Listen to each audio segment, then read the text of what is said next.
Are you struggling with real estate investing and you don't know where to start? Are you freaking out about all this financing stuff and trying to figure out if you can actually buy? Yeah, are you freaking out about all your financing options and trying to figure out if you can buy anything? Prices are going up when they should be going down and the interest rates are high. You're confused as to how if you could even invest in this market. All right, well then stick around because I'm going to explain to you how you can buy, you can still be profitable in this market. Hey, Alicia here. Welcome back to my channel where I provide tips and tricks for increasing your real estate portfolio.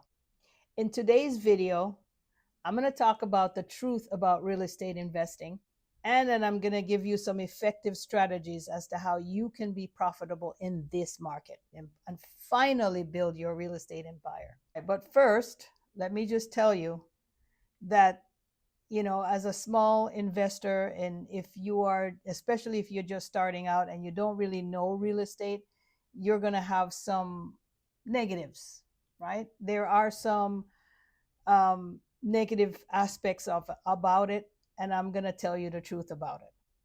And these are some truths that you really need to know. It's going to be a little hard to hear, but stick with me. Number one, there's some high initial costs. It could get extremely expensive, at least even to buy your first property, if you don't know how to use effective creative strategies. An upfront investment is usually required when you buy real estate, right? That includes your down payments and closing costs and renovation expenses. And for the small investor, this could actually get, quite expensive. It could eat up all your savings and you might not even be able to recoup it. Getting a traditional mortgage, right? Getting traditional financing, conventional financing is basically the easiest way to get into real estate. But it costs, right? You're going to have to come up with a down payment, usually about 3.5% to 5%. Not much really, but why come up with down payment? You don't have to, right? And then that amount could be 20 to 30% for an investor loan. Of course, you're going to need money for closing costs as well. And then stuff like include things like your valuation reports and closing attorney or whatever. But you have to come up with those costs as well. That's usually probably another 3% of the price. And then after that, you have to figure out how to make it cash flow. And you got to put a tenant in there right away. Or if you're going to live there in house hack or something, you just got to figure out how to make it affordable. Number two, it depends on the economy. Doing your deals successfully where you make your money is going to depend on what the economy is doing. Real estate markets can fluctuate, right? They go up and down, such as we've had, and sometimes they go down. That leads to losses as the property values decrease. For example, the 2008 crisis. Well, during that time, the housing market had a dramatic decline. Home values fell sharply across the country, right? So this was really because the housing bubble burst and the market shifted. People got into these risky loans, the adjustable rate mortgages, because they really couldn't afford anything, right? But then they just got into these adjustable rate mortgages that when the rate adjusted upward, they couldn't pay. And yeah, well, you know what happened after that. They just didn't pay. So it used to be, back in those days, wasn't too long ago, it used to be if you can fog a mirror, you can buy a house. So there was these ninja loans, no income, no job, no assets. Don't ask me. I'm not going to tell you type of loans. I'm not going to tell you type of loans. So these bad loans where people couldn't pay were packaged together with some good Fannie and Freddie Mac loans. and sold as security, mortgage-backed securities, right? And then when these people and these loans fell, when they crashed, when they people behind them couldn't pay, the market crashed and it brought the whole market down. So that wasn't good. So as a result, the US fell into a deep recession. Many homeowners found themselves without properties. They found themselves with properties that were worth far less than the mortgage balances. And this led to foreclosures almost on every corner and a lot of financial distress. People were just walking away from their homes. Uh, it was a trying time for most people, for a lot of people. Okay, number 3, then there's a time and effort thing. It takes time and effort to be successful in this real estate business. There is a serious amount of commitment that you need to make in order to find good deals. And then after that time, and then you have to turn around and find good tenants to put in them and handle your tasks, take care of the tenants themselves. It's not like you can just find a good deal this week and next week be raking in the cash and getting all this chunk of cash. It's not that easy. And good deals are not that easy to find. You're going to go through a lot of no's before you get to some yeses. And so these creative deals that you need to be looking for, they're not found. They are made, right? They're not always, what do I mean by that? Is that they're not always visible or recognizable. You have to actually know creative strategies in order to know what kind of offers to make. And you need to make offers to sellers that they shouldn't refuse. The less creative the strategy is, the more common and less profitable that deal is. Why? Because everybody wants full price and they want cash. And all you have to do is just offer full price and all cash, and all your problems in finding real estate goes away. But are you going to be profitable?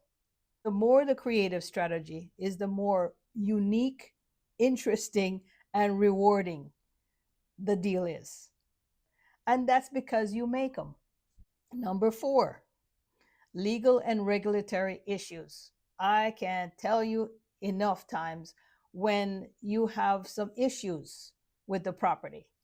For instance, I had a property down in Florida where I couldn't go and do anything with it because the city had a lien on it. And why did the city have a lien on it? The former owner didn't cut the grass. There was a fence problem that the other neighbor complained about. And then there were some other issues that they couldn't sell the property. Of course, I took it over subject to, because that's what I do. And then I fixed the problem. What did I have to do? I had to stump ground a tree root that was there, got that done, hired somebody, got it done, right? Then I had to fix the fence, a certain kind of a fence, yay high. So I had to fix that. And then there's some other issues that I cleared up. And then, so those are the issues sometimes you have to clear up when you buy these properties. Sometimes they don't just, they're not just perfect properties where you can just move a tenant in. We try to do that, right? We try to get them in a perfect state, but sometimes it just doesn't work. It's just, that just doesn't happen.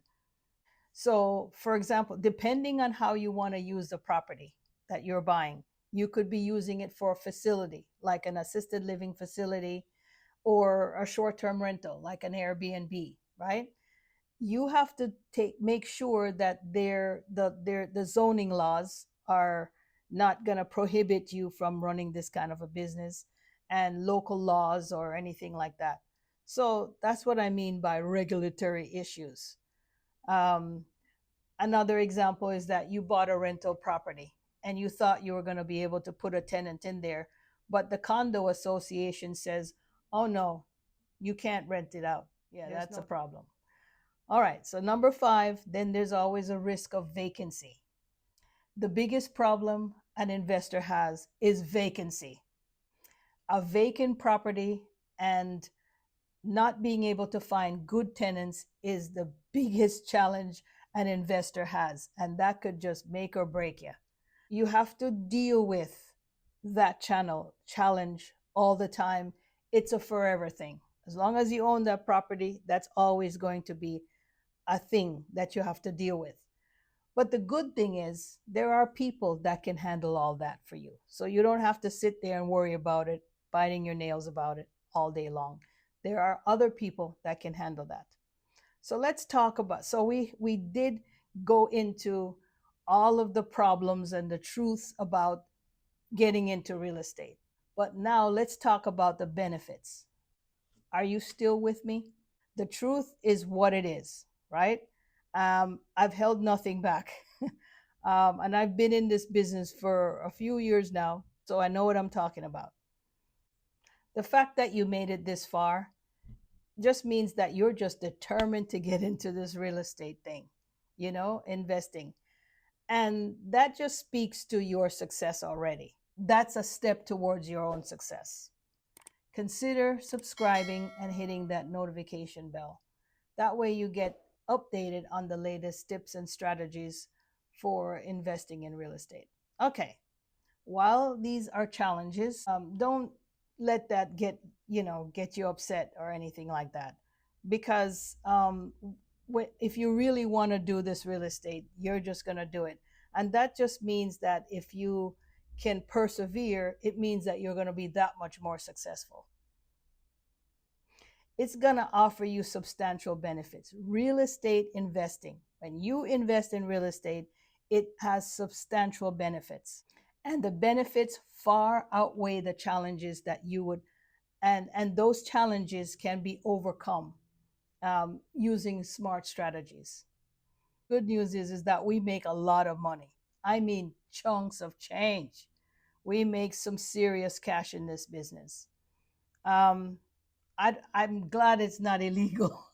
There are some positive, very positive benefits, short-term benefits, and awesome long-term benefits as well. Benefit number one, there's a steady flow of cash. It gives you a steady flow of cash. I mean, your real estate rentals, whether short-term, long-term, mid-term, this income can provide some consistent, reliable source of cash flow. And the thing is, you don't need multiple properties or multiple units to do this. You don't need like a 200 unit building to be able to see some good cash. All you need really are just a couple of single family properties, well situated and with good tenants that you will make money on year after year after year. Benefit number two are the appreciation and tax benefits. Your properties will appreciate over time, right? So as your tenants are paying down your mortgage, you're gaining appreciation. The value of the property is getting higher and higher. And this is just going to lead to some significant equity, awesome equity position that you'll have as long as you live and as long as you own it. Not only is real estate a great appreciation builder, and the longer you have it, the more appreciation you have, it's also great for the tax benefits. I don't know anything else that you can write off so much on. So you can write off the appreciation, you can write off the taxes, and if you have a mortgage on it, you can write off the interest on it. That's awesome, so that reduces your taxable income. So you get rewarded for owning real estate in this country. No wonder why the rich use real estate to increase their wealth. That's it. They increase their income by owning real estate. Reach the best part, number three, creative strategies to buy. The great news is that you don't have to use your own money. There are different ways to buy that is not conventional. So there's a lot of lending programs out there that are meant for owner-occupied or for business properties that don't require a large cash outlay, right? You don't have to have a high income score, a high credit score. And the financing can be combined with seller financing, for example, that you can have some really creative deals there. There are ways that you can get into real estate with none, not just none of your own money, but just no money at all, or very little cash. All right. And these strategies are like subject to lease options and options, wholesaling, and of course, seller financing. The great thing is, too, is that you don't need any special education. You don't need to be of any special status in life. In fact, if you just got out of jail, you could still do this. You don't need any special education. Anybody at any age can be successful at real estate investing. So whether you're just starting out now, or whether you are really young, or whether you're in age, you can still do this business and you could still be successful. And, you know, let's face it, I mean, we're trying to find things to pass on to our children and our children's children. It's a wonderful thing when you have something to pass on, right? So then, benefit number 5, there is diversification and control. Now, it doesn't even sound exciting, but it is. Let me explain. Just so you don't put all your eggs in one basket, you can use real estate and stocks and all these other forms of either making money or investing in money to build your empire. But real estate is a great one to use in the mix. So if you're into something else, get into real estate too, because it's a great diversifier of your portfolio. And this, of course, we want to reduce our overall risk. So if the stock market crashes, well, there's real estate. Okay.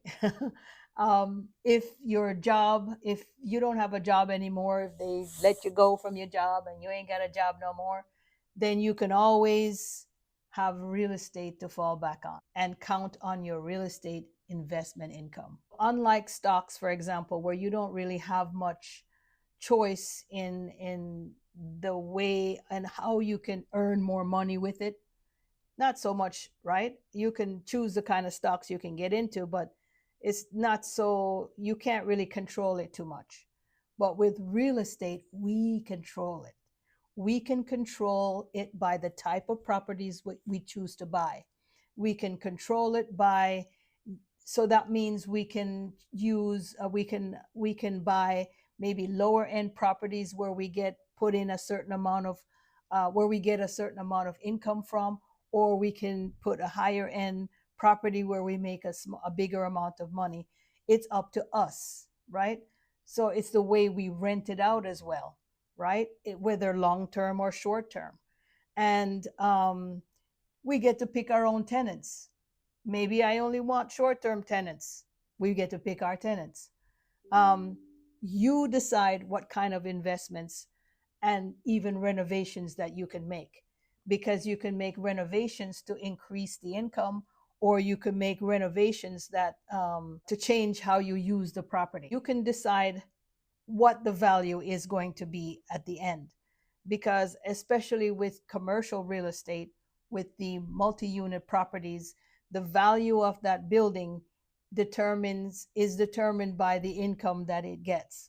So if you wanted to increase the value of that property, for example, you bought a property that was below market rents because it had some upsides, then you can put people in there, increase the rent, do some repairs, increase the rent, thereby increasing the income and increasing the value of the property. You've got a property that you can even flip at that point.